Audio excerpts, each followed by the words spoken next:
السلام علیکم ورحمۃ اللہ وبرکاتہ۔ موزے پر مسح کے تعلق سے کسی نے کہا کہ موزہ کیسا ہو؟ تو موزہ یہ خف کا ترجمہ کیا جا رہا ہے کہ موزہ لیدر کا ہو، یعنی چمڑے کا ہو، اور ٹخنے چھپ جائیں، اس سے زیادہ کی ضرورت نہیں ہے، اور ایسے موزے ہوں کہ آسانی کے ساتھ جسے پہن کر خوب چل پھر سکیں، اور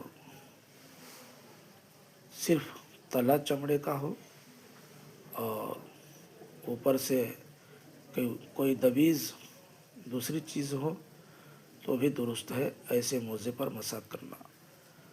مسح کے لیے محدث یعنی جسے وضو کی ضرورت ہے تو وہی آدمی دونوں پیر دھو کر موزہ پہنے، اور جس پر غسل فرض ہے، جنبی ہے، ناپاک ہے، تو وہ آدمی موزہ پر مسح نہیں کر سکتا ہے۔ واللہ تعالی علم۔